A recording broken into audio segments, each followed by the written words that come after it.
بسم اللہ الرحمن الرحیم۔ السلام علیکم۔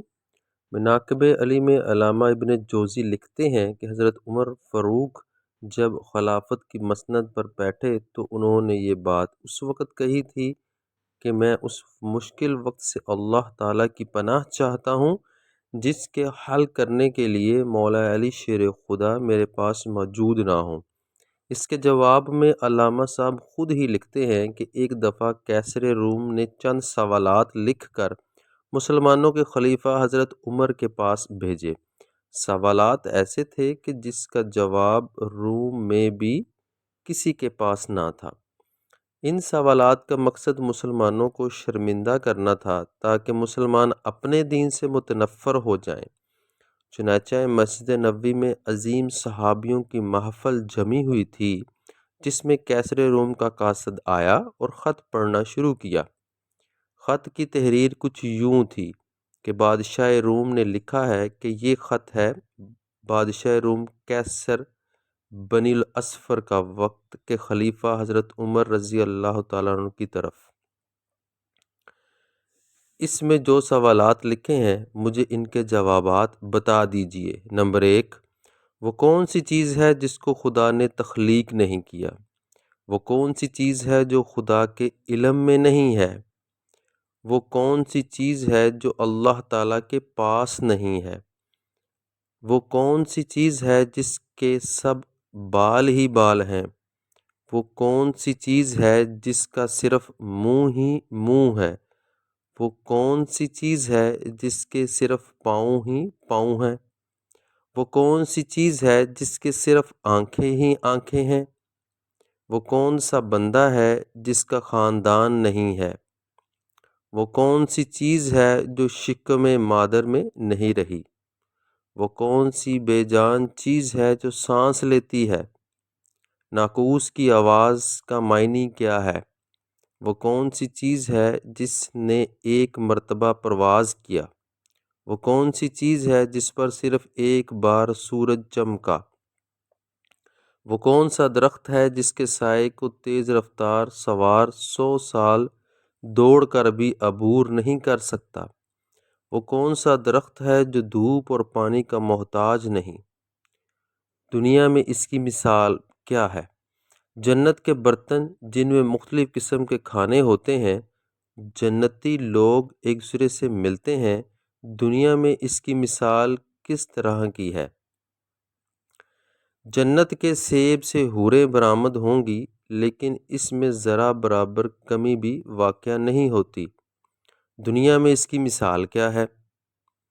دنیا میں موجود شے کون سی ہے کہ دنیا میں لوگوں کے لیے اور آخرت میں صرف ایک شخص کے لیے ہوگی؟ اور سب سے آخری سوال کہ جنت کی چابیاں کیا ہیں؟ حضرت عمر رضی اللہ تعالیٰ عنہ نے خط پڑھتے ہی فرمایا کہ اس کا جواب تو صرف برادر رسول باب العلم حضرت علی کرم اللہ وجہ الکریم ہی دے سکتے ہیں۔ چنانچہ خط ان کی طرف بڑھا دیا گیا۔ حضرت علی رضی اللہ تعالیٰ عنہ نے لکھا، بسم اللہ الرحمن الرحیم، اما بعد، تیرا خط وصول ہوا۔ میں اپنے رب اور اپنے پیارے پیغمبر حضرت محمد صلی اللہ علیہ وآلہ وسلم کی برکت سے آپ کو ان سوالات کے جوابات دے رہا ہوں۔ وہ چیز جو مخلوق نہیں وہ خود خدا ہے کہ جس کو اللہ نے پیدا ہی نہیں کیا۔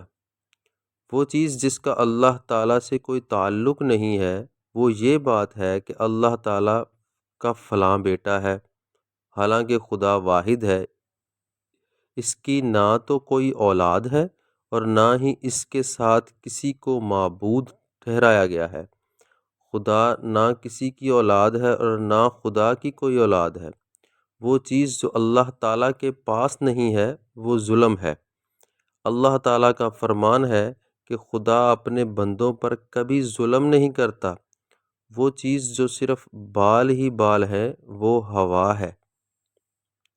وہ چیز جس کا صرف منہ ہی منہ ہے وہ آگ ہے۔ وہ چیز جس کے صرف پاؤں ہی پاؤں ہیں وہ پانی ہے۔ وہ چیز جس کی صرف آنکھیں ہی آنکھیں ہیں وہ سورج ہے۔ وہ شخص جس کا کوئی خاندان نہیں ہے وہ صرف حضرت آدم علیہ السلام ہے۔ وہ چیز جو شکم مادر میں نہیں رہی وہ 5 یہ ہیں: حضرت آدم علیہ السلام، حضرت حوا علیہ السلام، حضرت اسماعیل علیہ السلام کی قربانی کا دھمبا، حضرت موسیٰ علیہ السلام کا عصا، اور حضرت صالح علیہ السلام کی اونٹنی۔ وہ بے جان چیز جو سانس لیتی ہے وہ صبح ہے۔ ناقوس کی آواز کے معنی یہ ہیں: حق ہے، حق ہے، ٹھہرو ٹھہرو، خدا عادل ہے اور وہ سچا ہے۔ کوہ طور پر وہ پرندہ جس نے ایک مرتبہ پرواز کیا ہے۔ دریائے نیل کی سرزمین پر سورج ایک بار چمکا ہے۔ جس جگہ پر حضرت موسیٰ علیہ السلام نے اپنا عصا مبارک مار کر رستہ بنایا تھا، وہ درخت جس کو سوار اگر تیز رفتاری کے ساتھ 100 سال بھی چلے تو پار نہیں کر سکتا، اس شجر کا نام شجر طوبہ ہے، جس کی شاخ جنت کے ہر محل میں جاتی ہے۔ دنیا میں اس کی مثال سورج ہے کہ جس کی گردن ہر گھر میں پہنچتی ہے اور تمام زمین اس کی روشنی سے روشن ہو جاتی ہے۔ وہ درخت جو پانی کے بغیر اگایا تھا وہ درخت ہے جو حضرت یونس علیہ السلام کے لیے اگایا گیا تھا۔ اللہ تعالیٰ نے ارشاد فرمایا: ہم نے اپنے پیارے حبیب مصطفیٰ صلی اللہ علیہ وآلہ وسلم کے لیے کدو کی بیل اگائی۔ جنت کے برتن میں بے شمار قسم کے انعامات ہوں گے اور وہ ایک دوسرے سے الگ الگ ہوں گے۔ اس کی مثال ہم دنیا میں مرغی کے انڈے کی لے سکتے ہیں کہ جس میں سفید اور زرد دونوں پانی شامل ہوتے ہیں لیکن ایک دوسرے سے ملتے نہیں ہیں۔ جنت میں جو سیب عطا کیا جائے گا اس سے حور برآمد ہوگی۔ اس کی مثال ایسے ہے جیسے کہ سیب سے کیڑا نکلتا ہے لیکن اس میں کوئی کمی واقع نہیں ہوتی۔ وہ چیز جو دنیا میں سب کے لیے برابر ہے، چاہے وہ مومن ہو یا کافر ہو، لیکن آخرت میں وہ صرف اور صرف مومن کو عطا کی جائے گی۔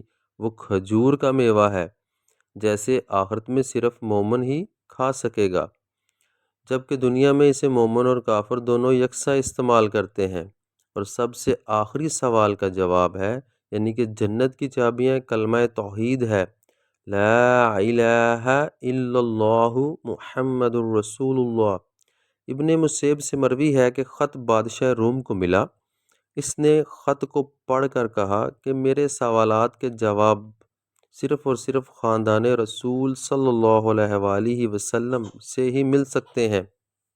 پھر دریافت کیا کہ یہ جواب کس اعلیٰ ہستی نے دیے ہیں۔ ایلچی نے جواب دیا کہ ان سوالات کے جوابات مولا علی ابن ابی طالب، جس کو حضرت محمد صلی اللہ علیہ وآلہ وسلم نے علم کا دروازہ کہا ہے، اس شخصیت نے یہ جواب دیے ہیں۔ یہ خط پڑھنے کے بعد کیسر روم نے حضرت علی رضی اللہ تعالی عنہ کو خط لکھا کہ مجھے آپ رضی اللہ تعالی عنہ کا ارسال کیا ہوا خط مل گیا ہے۔ وہ پڑھ کر مجھے یقین ہو گیا ہے کہ آپ اہل بیت نبوت ہیں اور رسالت کا قیمتی خزانہ ہیں۔ آپ رضی اللہ تعالی عنہ ہی حقیقی شجاعت اور علم کے وارث ہیں۔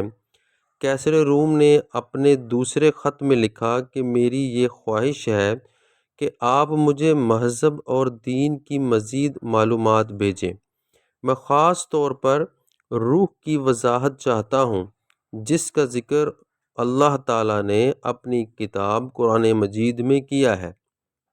ترجمہ: اے نبی، لوگ روح کے بارے میں تجھ سے پوچھتے ہیں تو انہیں بتا دو کہ روح میرے پروردگار کا امر ہے۔ یہ روح کیا چیز ہے؟ مولا علی شیر خدا رضی اللہ تعالیٰ عنہ نے جواباً خط میں یہ لکھا کہ اما بعد، روح ایک نورانی نقطہ ہے، ایک غیر مرئی مخلوق ہے جس کو اللہ نے اپنی قدرت کاملہ سے پیدا فرمایا ہے اور اپنے خاص خزانہ سے نکال کر اپنی ملکیت میں رکھا ہوا ہے، اور یہی روح ہی اصل میں ہر چیز کا سبب زندگی ہے اور ہر ذی روح جاندار کے پاس ایک وقت مقرر تک امانت ہے۔ جب اس کی مدت مکمل ہوتی ہے تو خدا اسے واپس اپنے پاس بلا لیتا ہے۔ جزاک اللہ خیرہ۔